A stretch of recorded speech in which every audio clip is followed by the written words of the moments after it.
Hello, greetings and salutations. Welcome back to the BFC, where we go into the trenches of the trading world. I hope you guys are having a great Monday. And guess what? We're going to keep doing it. Kiko and I have been doing this all summer long, just Monday after Monday, talking OTC, talking stocks, talking about where we're at on our investments. Speaking about where we're at with our investments, you know, I've been tagging Hollywall, Magi, and like BDGR and all these stocks. Guys, how come these stocks haven't went up? When I tag something, they need to at least go up 300 or 400%. If we could do that, I mean, come on, guys, that would be great. Wouldn't that be great if it worked like that? But no, in all seriousness, man, it's been a very exciting time. I see Long Bully laughing backstage. You know, it's sort of like and I can't wait to get into it with him because you know, he knows what it's like when I call him with a FOMO. He knows. He's like, oh boy, I got to listen to this again. But hey, this is why we're here. It's the thrill of the OTC. High risk, high reward. Make sure you do your due diligence. And none of this is financial advice. I don't want to waste any time here. I want to get right into it because we have some really awesome guests today. But I want to bring in my co-host for the day. I'm talking about none other than Kiko Stocks. Let's bring him in. Listen. Yeah. GM. Are we gonna start open up with pineapple versus stinky ass fish on pizza, or what is it gonna be? I think I made a pretty clear point on that. You did, and I think, you know what? The more people hear that, maybe they can will give them some pause. Like you've been doing, people doing this pineapple shtick for so long. You know what? Yeah. Let's deal with the smelly fish first. Okay, got it. Then we can get the pineapple. Okay, we did it backwards. That's the problem. That's the problem. You were just on vacation, right? Like you've been. Well, no, I'm traveling. So I travel.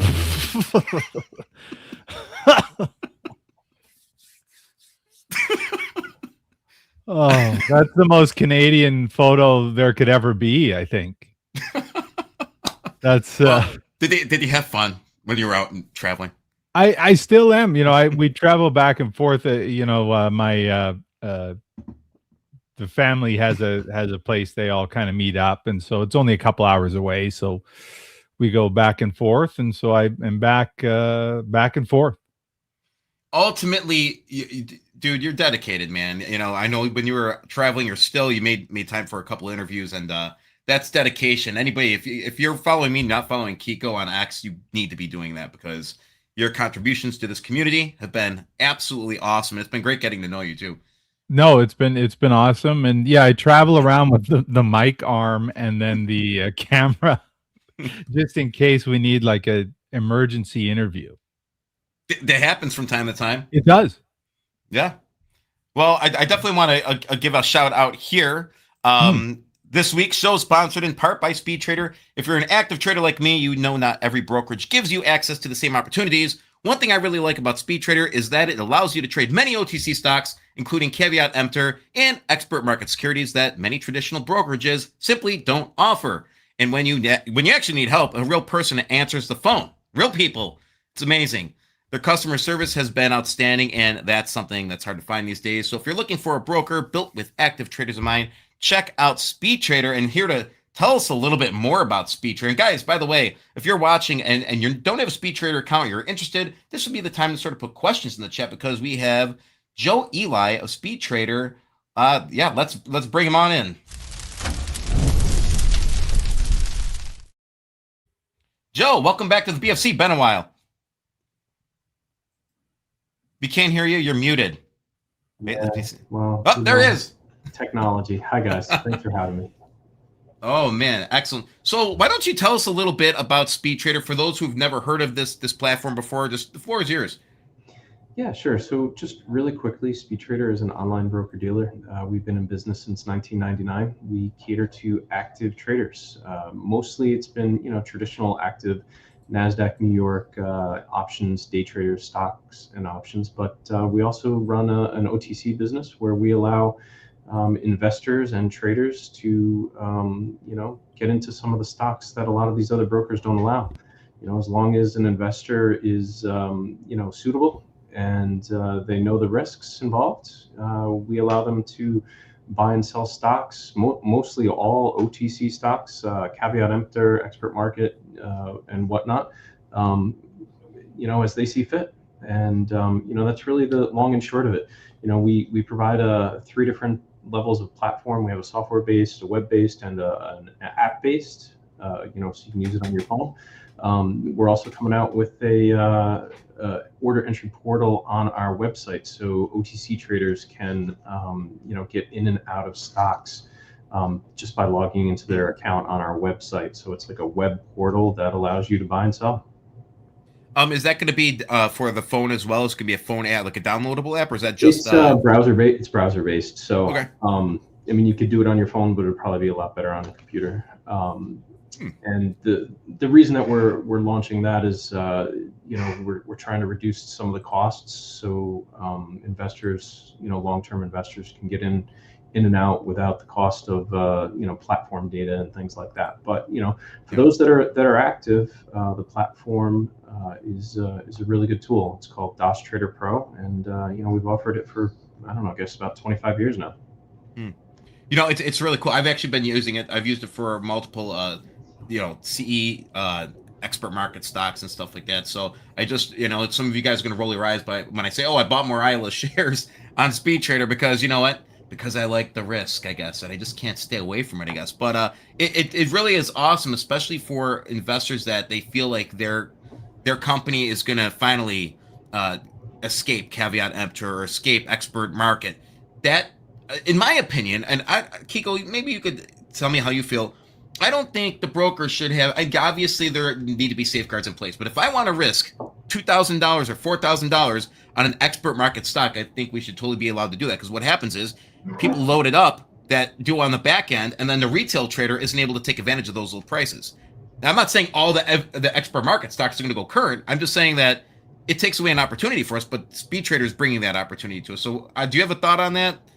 Yeah, I've been saying it for years that brokers are not regulators, and the regulators have their regulations, and why it is that some of the big brokerages, Schwab and E-Trade and the others, are deciding what the rules are, and they're even enforcing rules on stocks that have too much price action. If they went up too fast or too slow, and they're putting them on lists where they're not able to get traded again, without even anything. So I think that this is pretty important what Speed Trader's doing, frankly, because these brokers have contributed a lot to the troubles that have been in the OTC, and they aren't regulators. So I think it's fantastic that this option exists now. Yeah, no, I agree. And you know what? I know you guys aren't setting out to be a Schwab or Fidelity or whatever. Like, I love it because, and like, I'm not even joking. Like, when you call and you actually get somebody that could actually work with you, like lickety split, like right there, it's such a nice thing to not have to put any prompt. Not one prompt. I'm just saying, press 1. No, there's no press 1. It's just somebody answers the phone. Just a guy answers the phone. The guy answers the phone. Yeah, sometimes a woman too, but yeah, a guy. A gal? The guys and the gals. Come on. The guys and the gals. They answer the phone. That's right. Yeah, so one of the big things with the big broker dealers, they, all broker dealers are required by the regulators to, look at suitability and look at whether the person investing and trading is suitable to do what they're doing. And what we do at Speed Trader is we primarily only cater to people that have high risk and aggressive investment objectives and risk tolerance. So it's kind of a good fit for us, and it works well. And most 99-100% people that use what we offer seem to like it. So it's a great service, I think, to the OTC trading community. Yeah, I will say, when I've talked to people, I remember there was a whole, when the story broke open with Speed Trader could do it, and for CYBL, and everybody's like, boom, it made a big deal out of it. I know, Joe, you came on the show, and I know some of those people that still use it, even though that they may have trimmed down their position or are out of their position for Speed Trader or for CYBL, as an example. By the way, guys, this isn't an endorsement on Speed Trader for CYBL or ILS or any of these stocks. This is just a platform that you're able to trade it. But I will say, it's nice because you could tell they enjoyed the platform because they continue to use it. So I like that. I mean, here I am back with the with the with the Island shares. But is there anything else you want to just tell to the public, the OTC community, that they any knowledge that they need just going into Speed Trader and whatever? I mean, just make sure you know what the costs are, what the fees are. Make sure you ask when you call and you get someone on the phone. If you're not certain about something, ask. All the guys here know what it is that we offer, what the costs are, and we'll do our best to make it work out for you. Now, real quick before you go, I know those of you that have been around for a while. There was a 1 million share limit, correct, for OTCs, but you made some alterations there. Yeah, right? it hasn't been initiated yet, but we're increasing the share size to 5 million for stocks. Gosh, I forget what the price threshold is. Maybe it's under a penny, or I forget the number. But for the sub penny stocks, we're increasing it from 1 million to 5 million. Hasn't taken effect yet. Once that does take effect, it will reduce your costs a little bit. Awesome.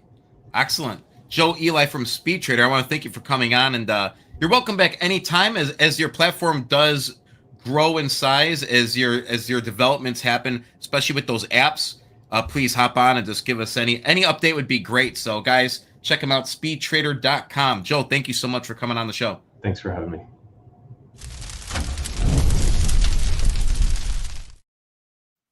Did you hear what he said? He said, go buy CE and EM stocks right now on Speed Trade. No, he didn't say that. I might have heard it. Hey, I think it's great. I think finally we have something that actually offers that service. It's nice. It's nice to see. You know what I mean? I wish they had an option for us Canadians that have the cease trade orders. I ran into another one today. And a lot of the runners that we've had this summer have been cease trade orders. So I've been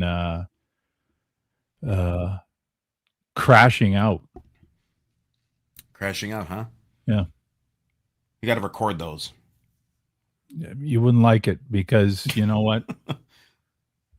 Maybe I say a few words that aren't allowed. I mean, I don't know. I don't. How hard can this guy crash out? I mean, you're talking like crazy level stuff. I mean, looking very peaceful. He looks there. agitated. Well, I don't know. You're looking sort of. It could go either way. I don't know. I'm sitting there in that chair with my rainbow outfit, saying, "Hey, we got health care."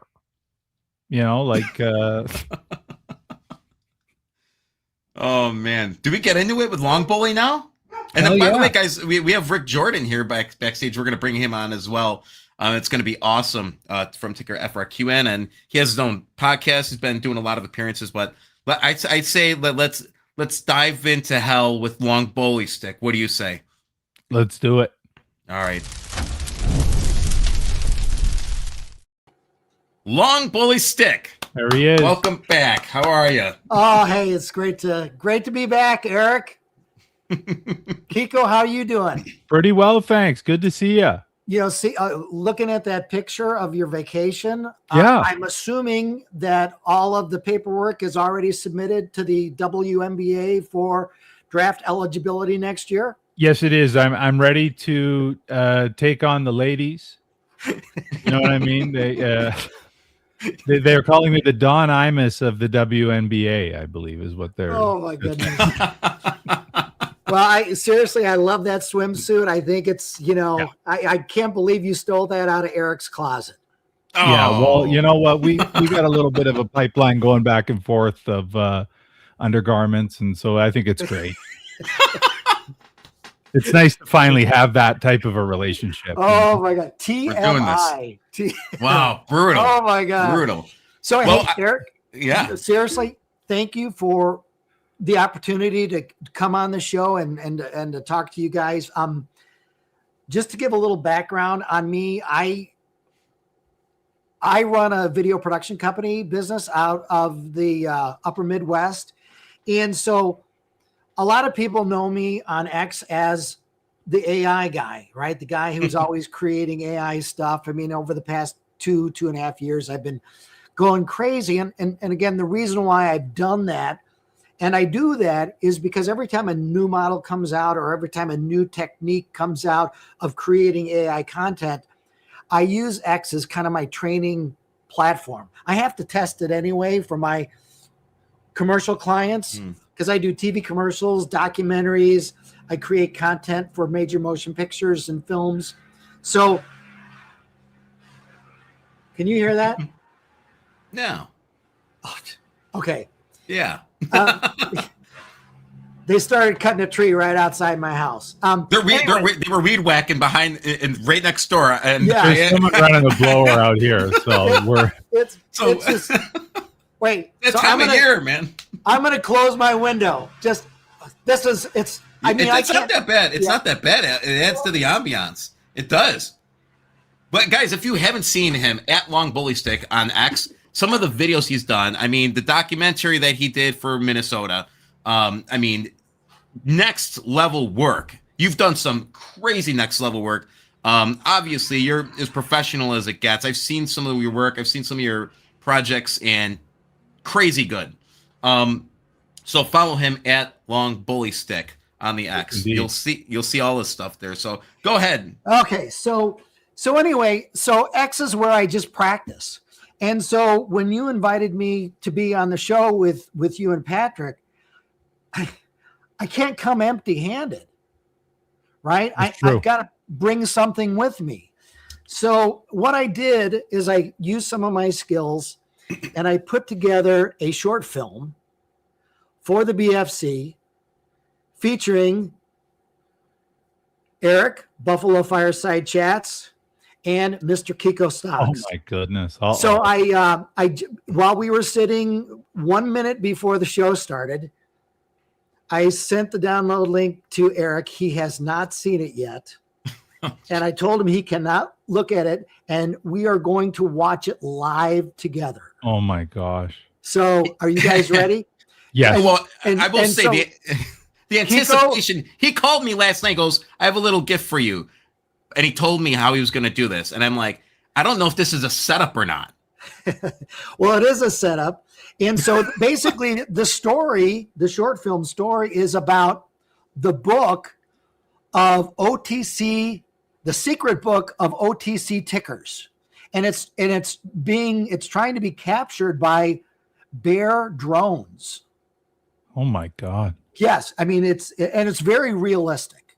So the one thing I will warn you, for anybody that is watching internationally, there's one speaking segment where Kiko speaks Canadian and you can't understand anything he says. So anyway, I just wanted to warn you. Eric, whenever you're ready, play the world premiere of the short film created just for this episode. The secret book of OTC. Here it is. Go.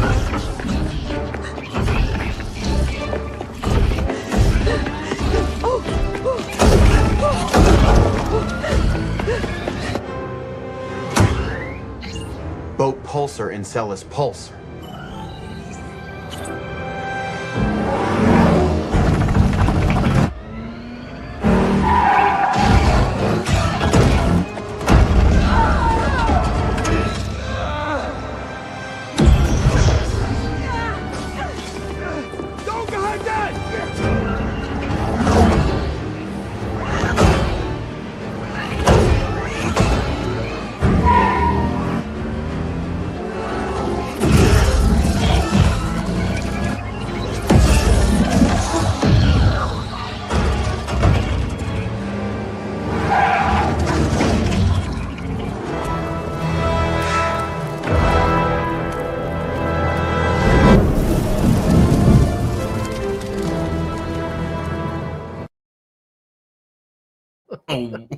Wow.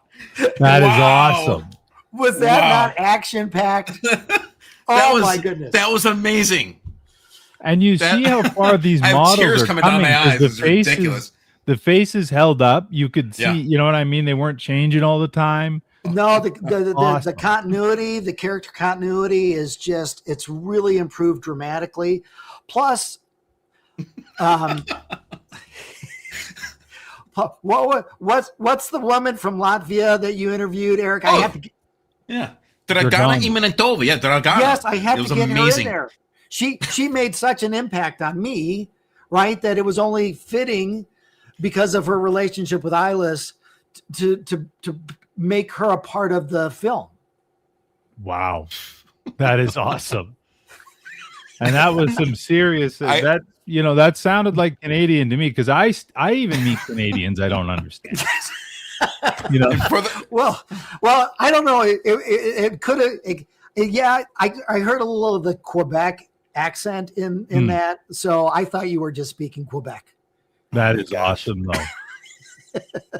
Wow. Oh, shows my you God. how far we're coming so fast. No, it's amazing, and the number of TV commercials that I've done using AI and business videos I've done using AI is just mind blowing. And 2.5 years ago, when it first started coming onto the scene, I had a decision to make. Either I let AI take my job and take my clients from me, or I stay on top of the technology and I can benefit from what AI is bringing. And that's exactly what I did. So I'm super glad I did. AI is just a game changer. I mean, I'm doing stuff that, in the past would take a 5-6 man crew, and I'm sitting here in my office doing it all by myself. Unbelievable. Blows me away.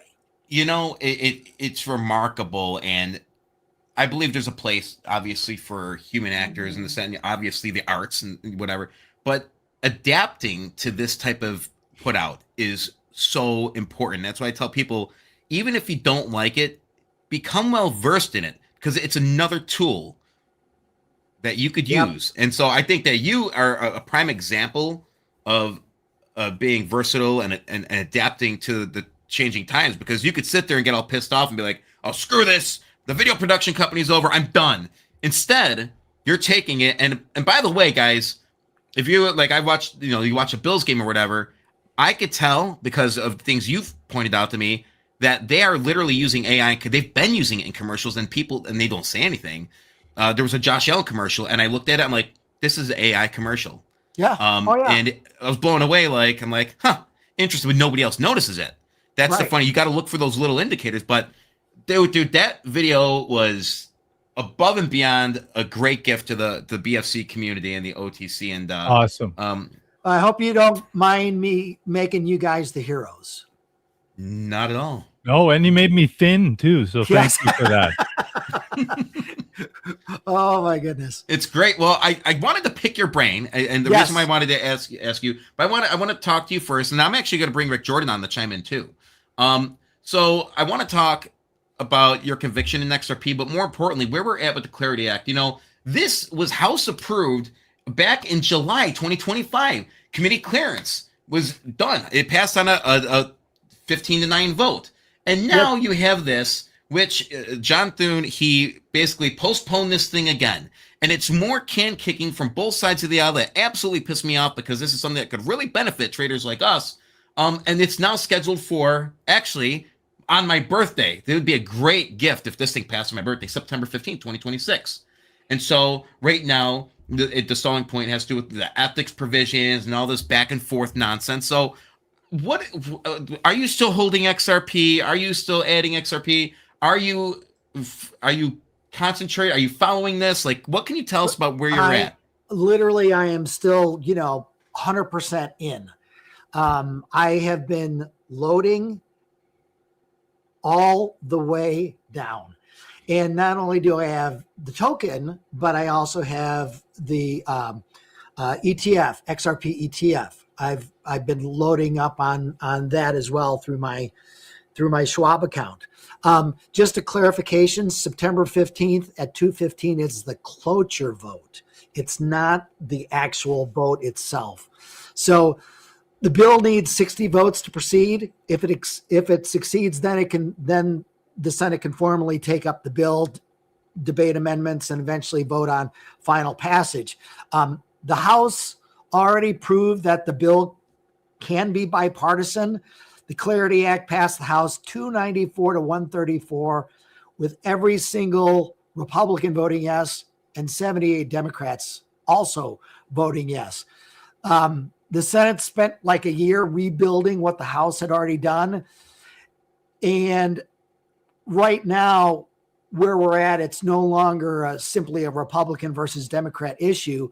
Democrats have major concerns still over ethics, consumer protections, and illicit finance. However, now just from last week, some Republicans are now increasingly divided over stable coin rewards and the potential impact on traditional bank deposits. So the banking industry basically has succeeded in creating at least two Republican defections.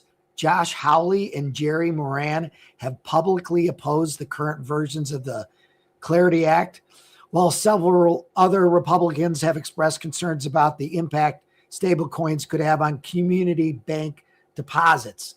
And there is a believable but small Democratic coalition available, maybe 8 Democrats that would vote yes for cloture, but that still may not be enough.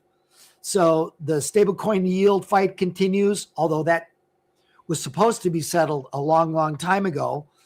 And also they're crying and moaning about, President Trump and his crypto dealings.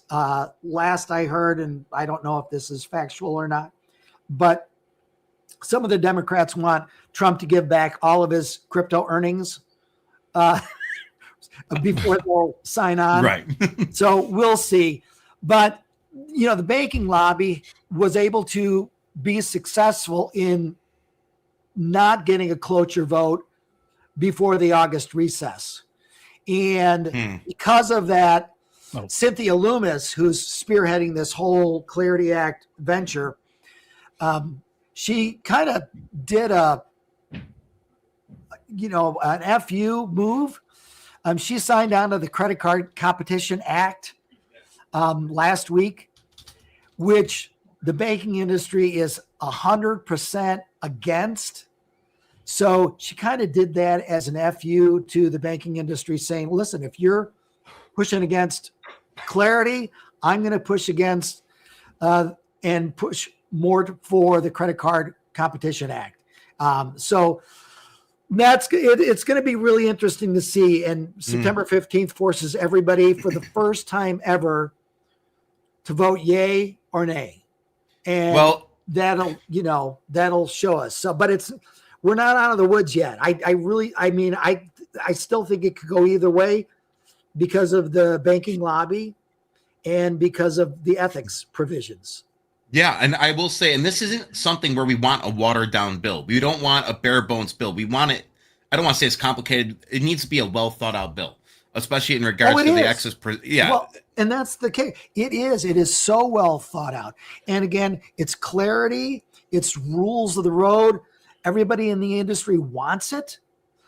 Institutions are with trillions of dollars are just waiting on the sidelines, waiting for that clarity and those rules of the road so they can fully adopt. All the banks and institutions have done the testing. They've adopted blockchain, instant settlement, 24/7 trading. I mean, it's all coming and it's all there. And the main issue that I see is that Asia is already ahead. They've already passed all their clarity and regulations already. Russia last week or 10 days ago, they passed their own clarity, their rules of the road. So not only are we beginning to fall behind, but if we don't act quickly, we will fall even further behind. I agree. Middle East, Europe, they're all ahead of the U.S. Well, and Kiko, I want your thoughts too. I don't want to keep Rick Jordan waiting backstage. I want to bring him into this conversation too. So let's bring him in. Rick Jordan of ticker FRQN, Frequency Holdings. Rick, welcome back to the BFC. How are you doing? Taken? How's it going, man? Hey, good to see everybody. Great to have you. So you hear the conversation that we're having, and you know what? You're in the tech sector, you're in the security sector, and I know you've been sort of paying attention in the backdrop. I mean, you have to be paying attention, even if you're not in crypto. What's your take on all this? I mean, I don't know. I'm just trying to pick your brain a little bit. It's I hate to say it, but it's politics as usual when it comes to this, and that's the only reason that this thing is held up. And it's clearly, even though it passed in the House and it wasn't completely on party lines, what I'm seeing across the board with all of this is the same thing that we saw when Congress just voted a couple of weeks ago to keep themselves from trading stock. And that's the whole point of this whole Clarity Act. Is there's a segment that's in that Democrats are really looking for, which is ironic because Nancy Pelosi is a Democrat, right? Who's the one who sparked all this stuff years ago. That they're really looking for the oversight and the elimination, which comes to Trump, of course, and any other Republican and anybody, that they don't want politics or politicians to be able to trade crypto. It's the same thing. And that's some of the oversight that they're looking at. I mean, you mentioned my podcast. I appreciate you doing that, but I just had 2 big shows in the last month that released in July. One was with Arai Beckman, and he's helping and did help Taiwan and Panama, which were the leaders for regulation regarding crypto, regarding blockchain. He helped them actually put those 2 governments into place, those regulations. So it's a great episode to go listen to. It's crazy, man, because I mean, if you look back at all the financial regulations, Taiwan typically has kind of led the way with that, and then the U.S. has followed. Now we're seeing a couple other countries jump on board before we get involved. But once the U.S. jumps in, it's typically like the whole world starts to follow us. It's like Taiwan, then us, then the whole world. And Arai does such a good job explaining that. But then I also had Chris Josephs on a couple weeks ago, who is the dude who created the Nancy Pelosi stock tracker. Right. Really? I missed that one. That Good was just for him. July No, he's amazing. He is amazing. He's an awesome dude. Yep. Actually, here's a link right there to his. But Thank you. If you don't mind sharing it. Yeah, but I'm gonna put that up. It was incredible because I mean, it was the same scenario, because the Congress passed the bill. But now it has to go to the Senate. Same scenario as the Clarity Act, seriously, because now it's facing an uphill battle in the Senate because the fucking Republicans, man. And I say that with all love because, I mean, if you wanted to put me I'm really like politically down the center, like common sense, right? But, historically, it's like, sure, Republican, whatever. But still, I just like bashed my own party, right? Why would you throw voter ID into the same thing? And that's what's going to cause it to stall in the Senate. So there's all of these different scenarios, even with the Clarity Act, that there's all these hidden nuances that are in these that people just don't talk about, and that's Washington, man. That's where this thing is at, and it's, I don't want to get left behind because, I mean, are we going to decide? Is it a commodity or is it a security? That's the biggest decision on this. And then if it is a security, what do we have to do with that? Are we going to allow politicians to be able to trade it or not? And then what about the regulations for the general public? Taiwan already has theirs. If we take a look over there, and they're probably going to be even a little more strict than what we are, when it comes to that. So we already have a framework that's in place. But the holdup is forever going to be politics. I'm glad what took place I think it was just a couple days ago because it means the bill doesn't die this year. That's great. But I don't know if it's going to go much further this year just because this is the same sticking point as Congress voting to ban its own stock trading. Well, and the problem that Republicans are facing now, maybe they're facing a problem, maybe they're not, is that while there's infighting in the Democratic Party, we're facing midterms, a very strong midterm election coming up. It's going to be very difficult, I think, for us to retain the House, the Senate, like all the stuff. But that's the biggest hump that we have to get over because, like you said, I hate how they add in all this crap into these bills nonstop. They add in all this shit. Yeah. And then you got one thing there that could derail a whole thing. It drives me nuts. It's almost as bad as John McCain when they wanted to do the repeal and replace Obamacare. It had all the votes, and that ass on his deathbed voted through a proxy to say no, we're not going to repeal and replace, even though the clown ran on it nonstop, and it was despite Trump. So like it's just biting off your nose to spite your face. No joke. Yeah. I feel All like the Bill time. Maher right now, right? You know, because he's like bashing his own party. Now I'm bashing my own party. And it's you know, but it's the same. Both sides do this shit. You know, it's the same scenario. It's crazy, but I mean, there are solutions that they could vote on to get this thing passed. They know damn well they could do it.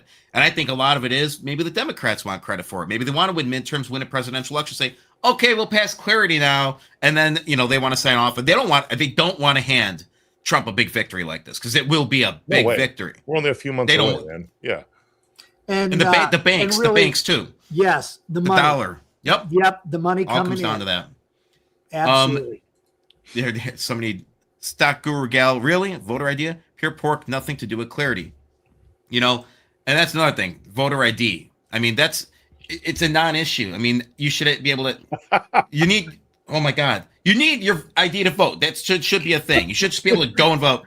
I'm sure John you Smith. saw Kamala floating around the internet yesterday, and the clips and the memes of her. Oh my God, you didn't. Oh my God, it's the best. Oh man. So go look at it. Because it's just like what he wants to do, you know, because she's talking about Trump, you know, is when you go to vote, you're going to have to prove who you are.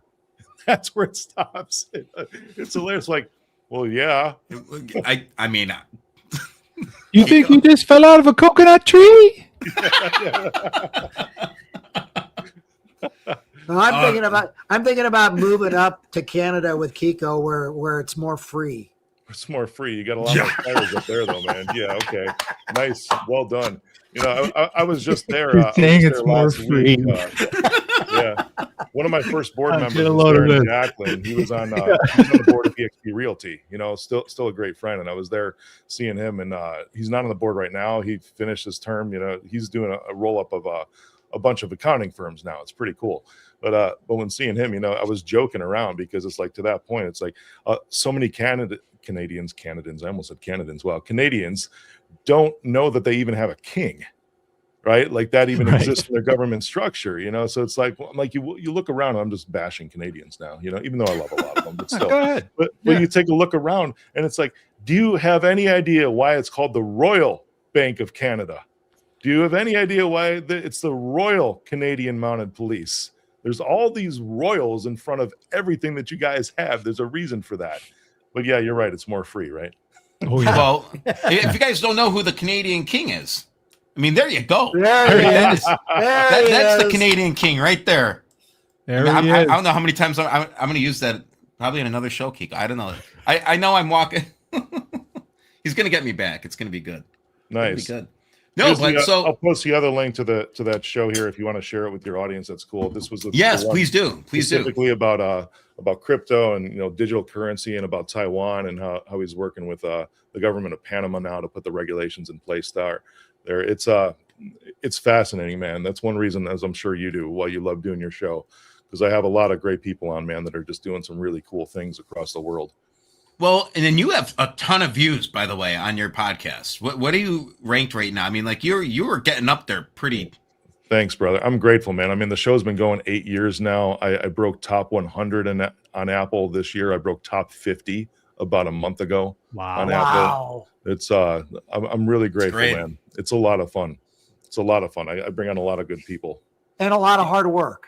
I mean, it just didn't happen overnight. Yep, that's exactly it. Yeah. You're right on about that, man. Actually, that was even one of the jokes that I made with Chris Josephs, you know, because how long it even took for him to get that off the ground. That wasn't overnight that the Pelosi tracker got so high too.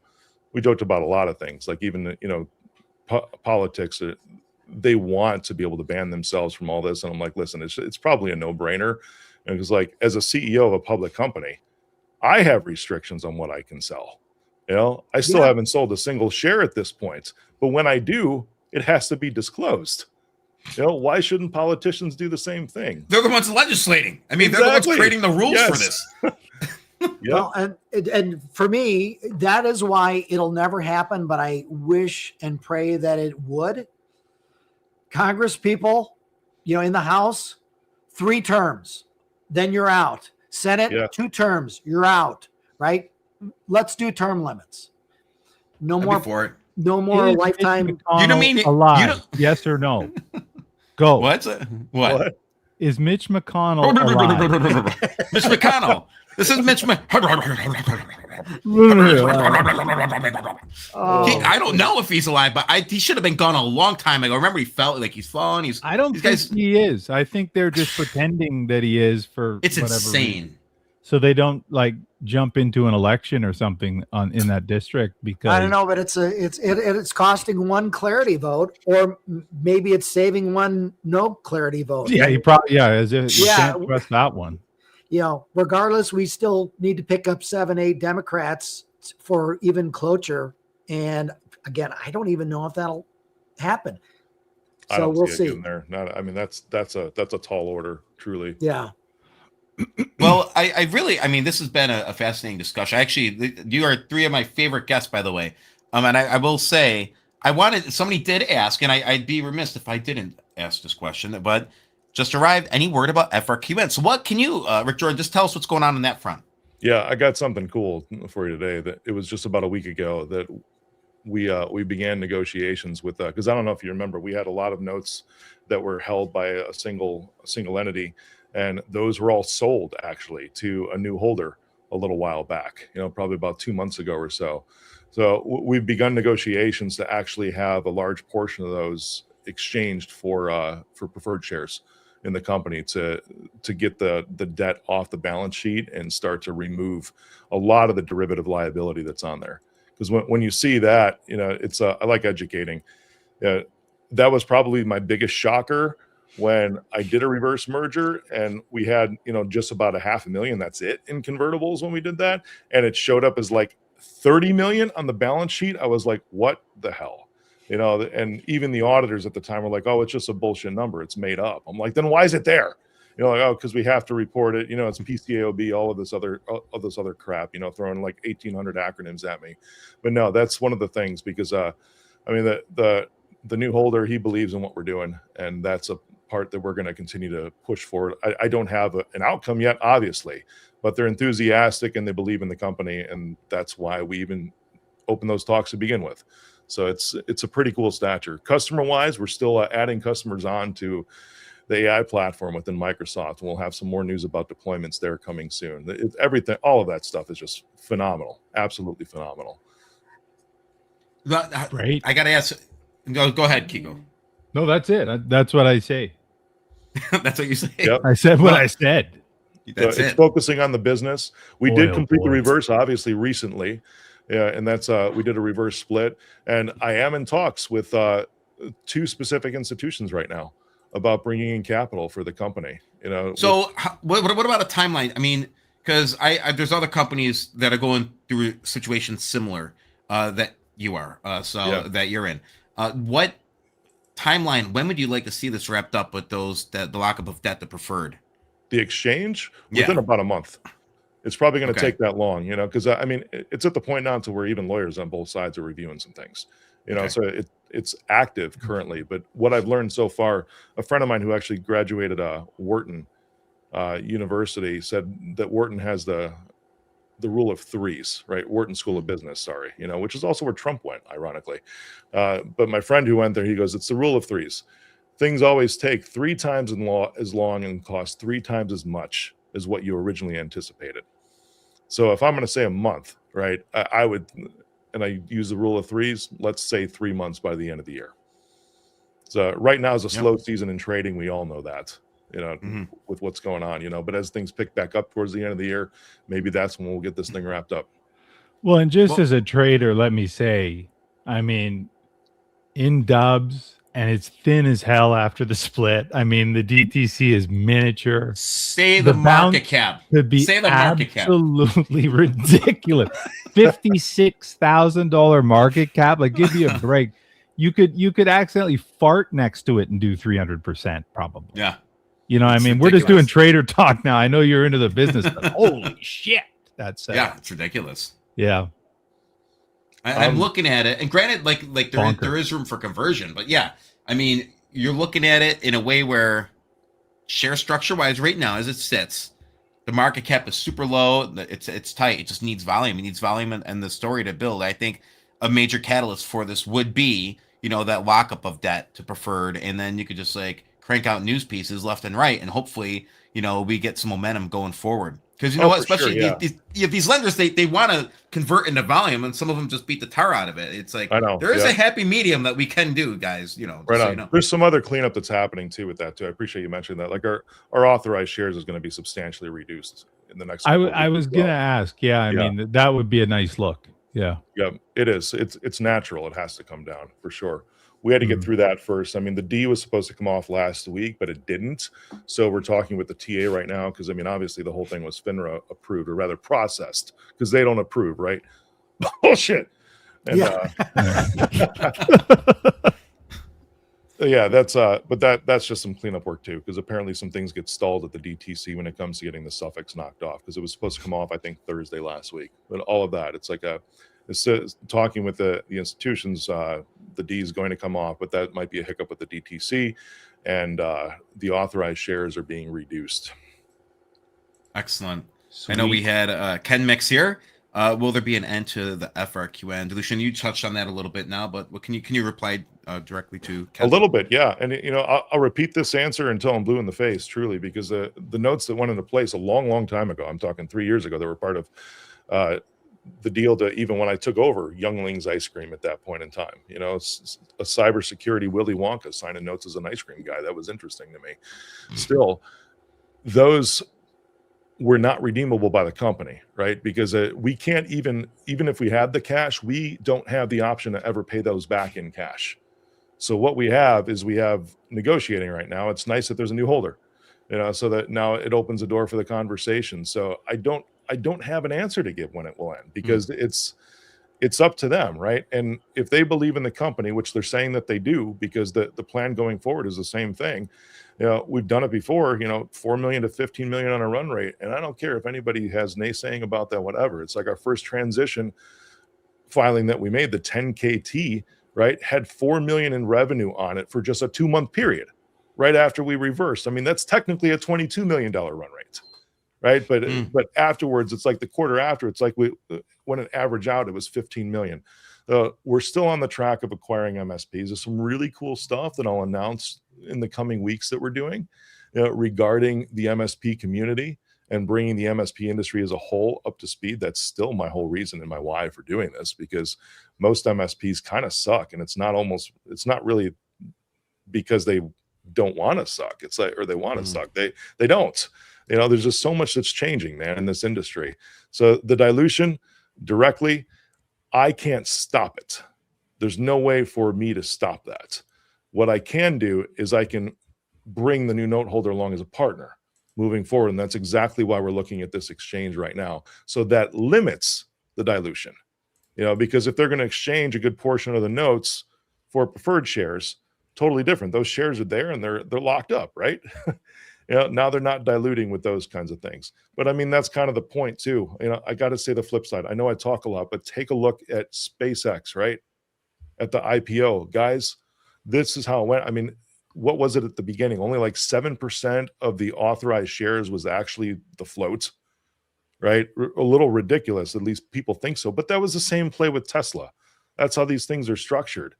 So everybody who gets in with something like that, retail unfortunately ends up being the exit. And that was a lesson that I learned with something like this. However, those who are going to hang on, I still think SpaceX is going to do awesome, right? Absolutely. Oh, Absolutely. I'm not calling myself Elon Musk, right? But I'd like to think that I at least have some of the same heart as far as resilience and just continuing to move forward regardless of the obstacles that I face, because there have been things that I've faced that have just been stupid, ridiculous, that you never would think that you'd ever have to face as a CEO. Well, you're still putting your face out there. I mean, you haven't quit. Yeah. You've always been accessible. And I will say, like, a lot of people in your position would have been gone, and they would have been like, I'm done with the OTC. And I've seen it. I still get the calls. The public, I appreciate that. The public, I mean, just today, News Nation called me this morning. I posted this on X, right? Hey, can you come on and talk about the 911 cyber attacks and the water pipes, which freaks me out, by the way, the water infrastructure. As a cyber CEO, that freaks me out. The infrastructure is like 30 to 40 years old. There's actually some stuff, I'll talk about this later too, not today. I'll tease it though. Some things that I'm working on regarding critical infrastructure that I've been tapped by other people to help participate in with securing the critical infrastructure of the United States. Excellent. We always could count on Jim Stan to drop in here with the most random. I think he's talking about you, Kiko. And then, hey, Ken Mick says, thanks for your answers. Let's go after QN. But listen, this wouldn't be, you got one in on me, Long Boy. And by the way, thank you, Rick, for talking about FRQ and talking about clarity and giving your perspective. And yeah, I really appreciate it. But I want you to enjoy this, because right now, it's time, Long Bully. It's time for the fire round. What do you say? Do you think you can handle it? Fire away. All right, let's go.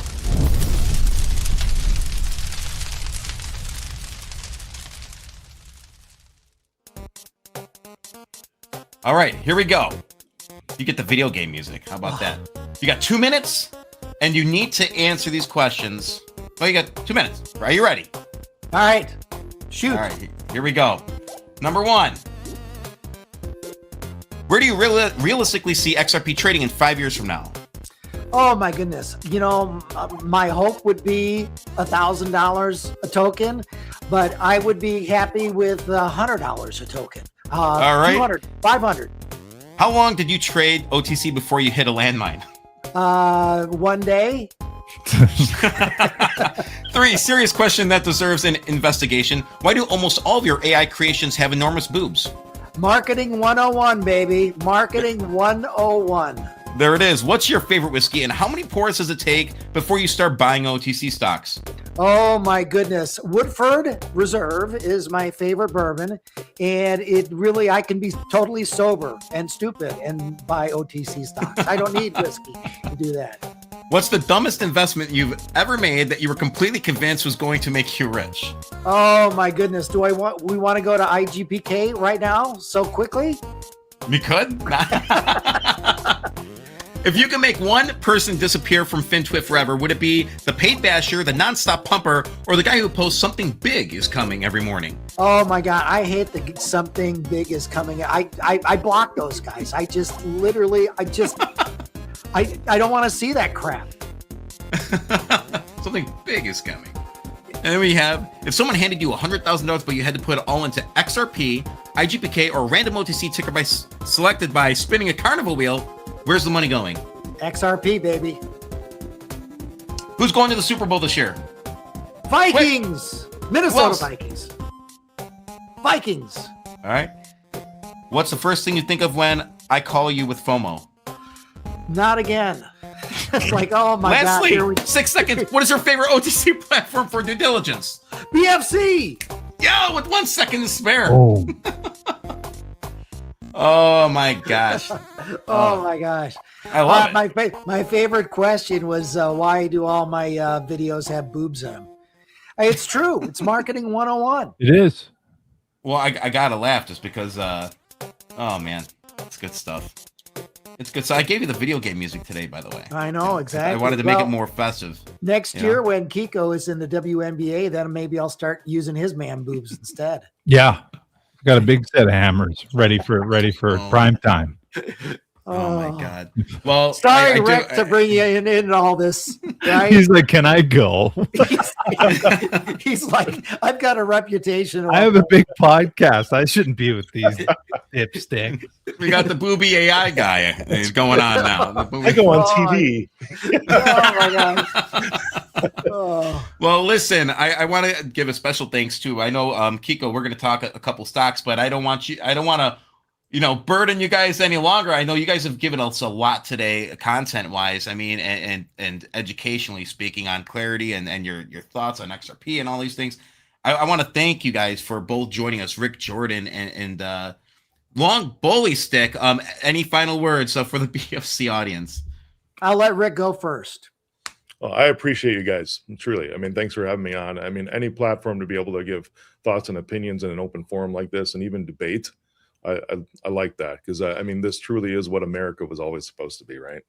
Yeah, it's That's so true. And Rick, you know better. This shit will live on YouTube forever. True. So. I like that. Yeah. So we're in big trouble. Eric, Patrick, thank you very much for letting me come in and hang with you guys today.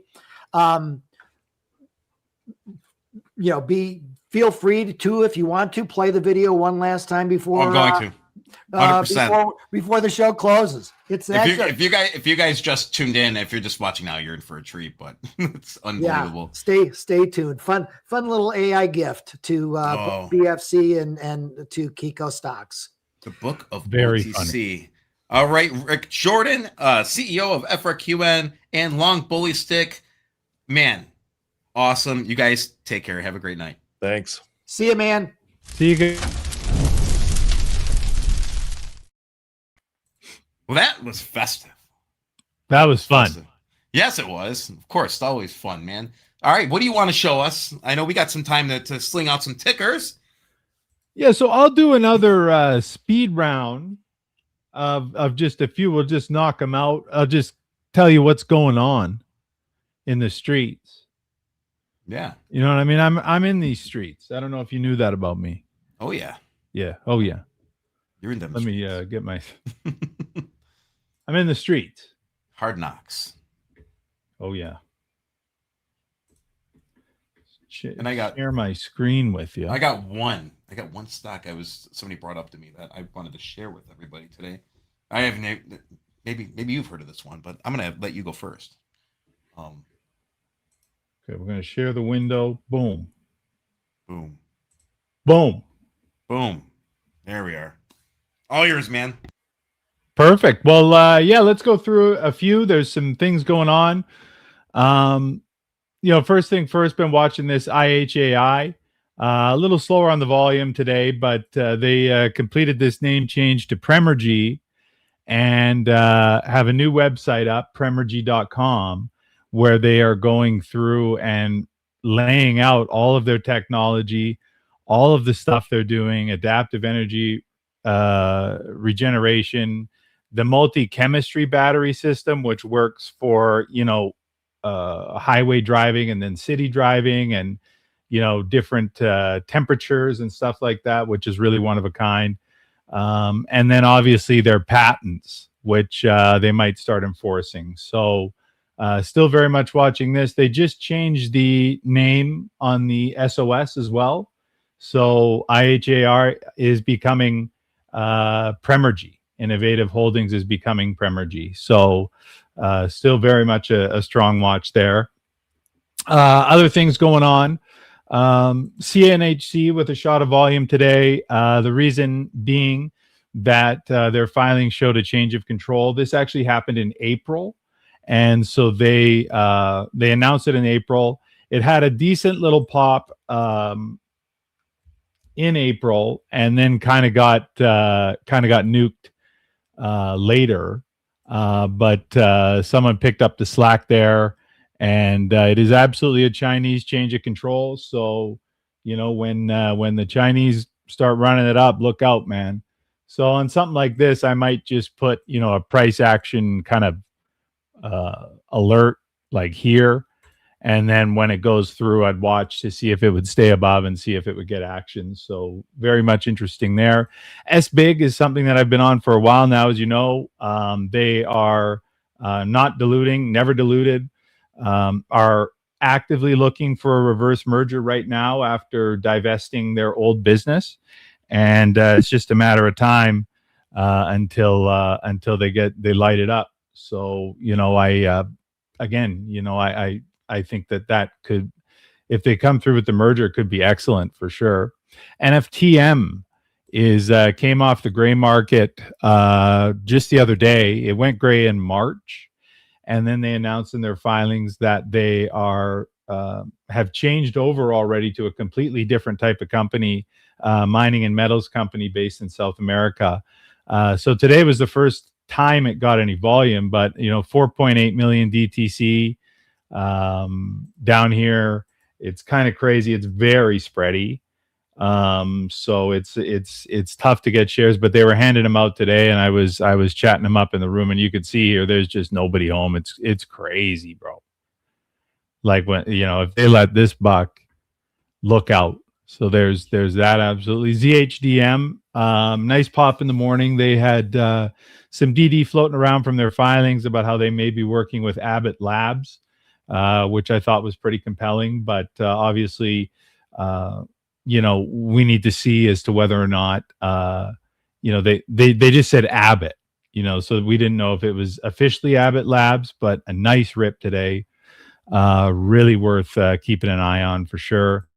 SBNY, if you trade the grays, I don't know what happened today. Record volume. This is Signature Bank, if you recall, that collapsed. And I don't know what the heck happened here today, if it was some like big block trade or what went on. Yeah, 2 big blocks went through. So I don't know what happened there. That was really weird, but it's gray. So, what's the big deal? DNDT, I saw it getting picked up on the scanner. I looked, I didn't see anything. So I don't know if this is the most egregious front load of all time, 800%, or what the hell happened. And there was no chatter out there, at least at the time. So I guess we'll have to figure out what the hell. DNDT. What was the volume for today? Or was that today? It was decent, 88,000 shares traded. And so it was not weak money. Like, it was not low money at all. And you could see that candle just in the big shot. Oh yeah. So I don't know what the heck's going on there, but certainly one to watch. And so those are some of the things that I'm looking at. I've always got a lot of things on the go, but that's kind of some of what had happened today. I know some guys are working on A1, AWON. I got to look into that a bit more. And then obviously EMBR still holding up. Our boy Mark, he doesn't sell. No, he's not soft like that. I love that. He doesn't sell. Like, he's building. Everyone's like tripping out about a little, how much did it dip on today? How many shares? 1 million shares. Everyone's tripping out. Mark's not tripping out. I bet. Not. No, he doesn't. He doesn't worry about it. He made it clear on the interview that he wants to build this into something nice. Yeah, and I think he's a builder. So he is, and I think they're not going to have heavy dilution in this one, which is great. No, so that's what I got. That's amazing. Always a good list. You always throw out some bangers, man. I love it. There's not much I have actually. Always please go ahead. Well, the one I got, and I literally just started digging into this today, is MITI with Tesco. This one's sitting at 3 cents.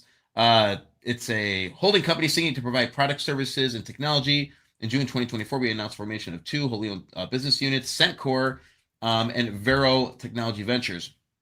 And so, long story short, by the way, if looking at this, because it's a nice low flow, and I'm just looking at this chart and a quick, it's at the bottom. I mean, so if this thing gets any kind of crazy volume or gets any attention, look out. This thing's going to go nuts.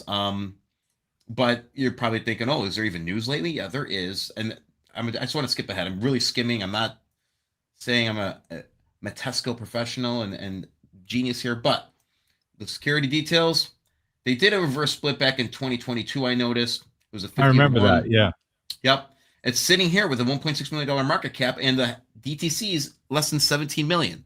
So if you think this thing can't get some legs and run away, I think this is one that everybody should put on their radar because of their news cycle. If you notice, they're not a silent company.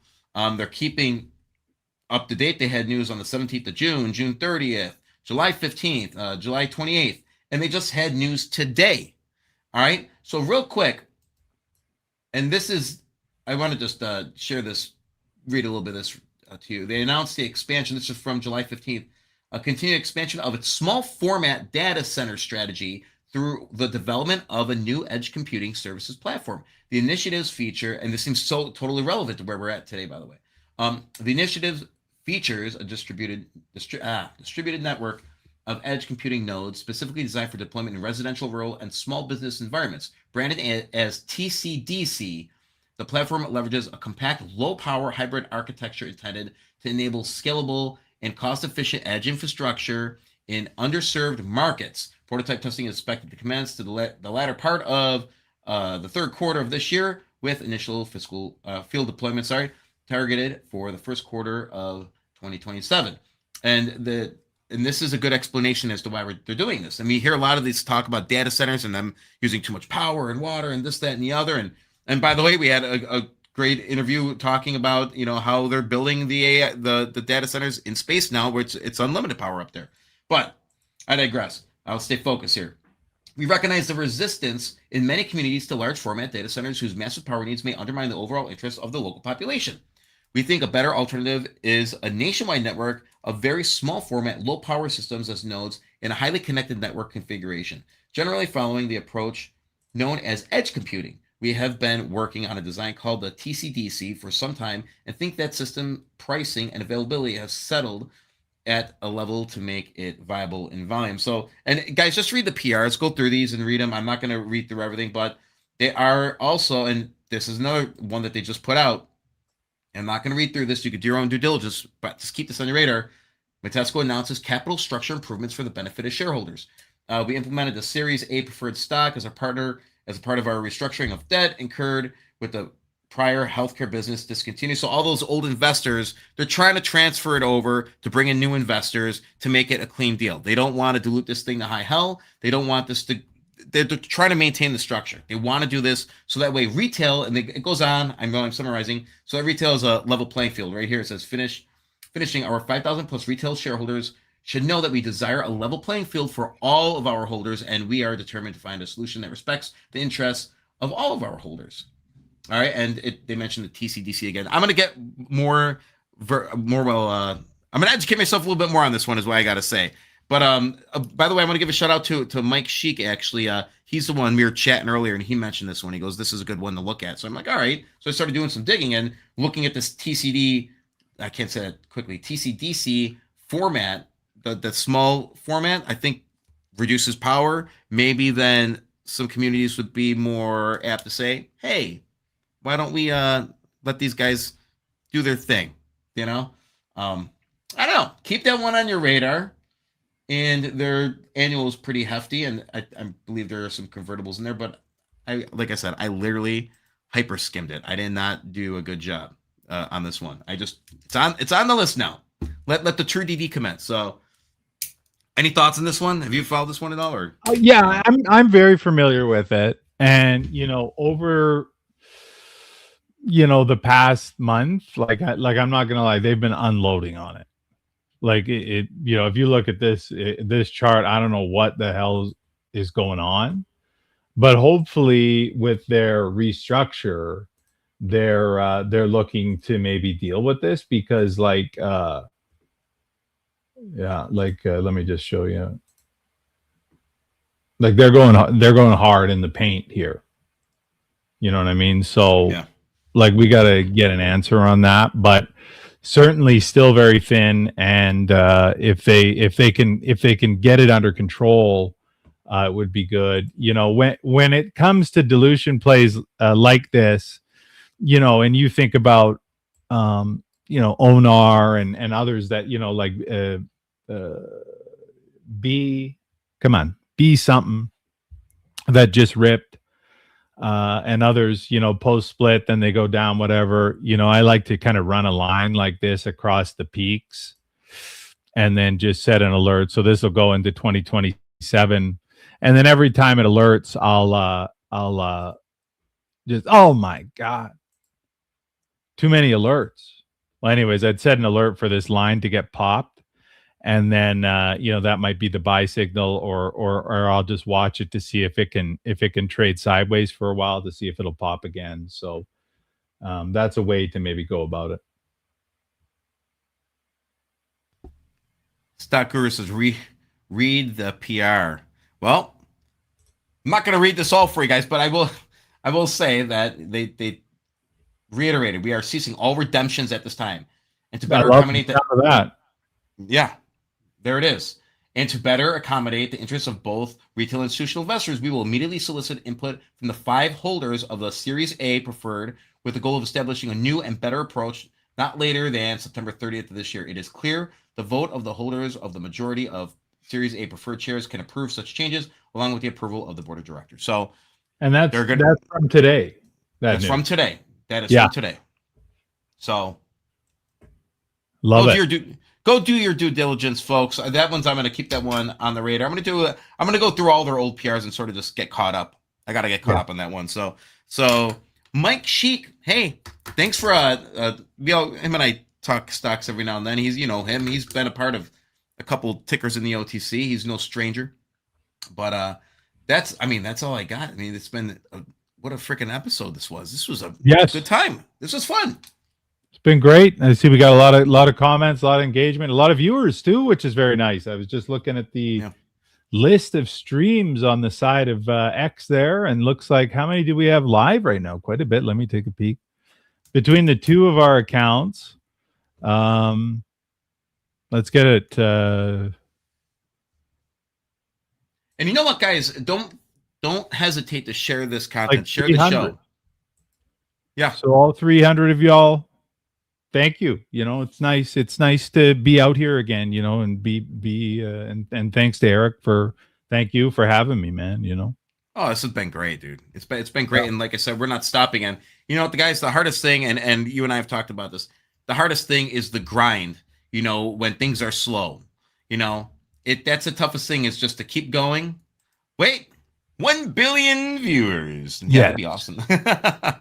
1 billion. 1 billion. This summer, 1 billion viewers.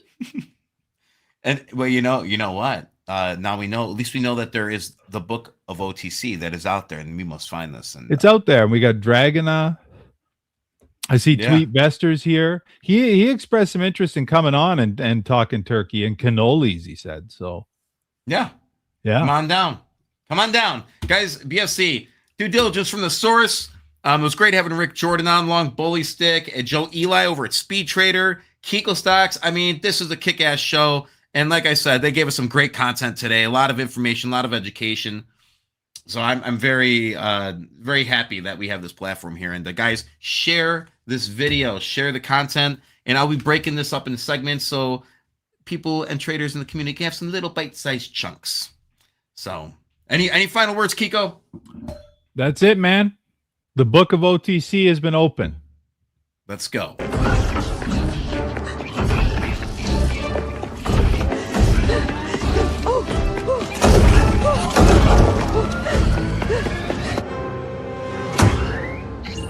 Boat Pulsar in Celis Pulsar.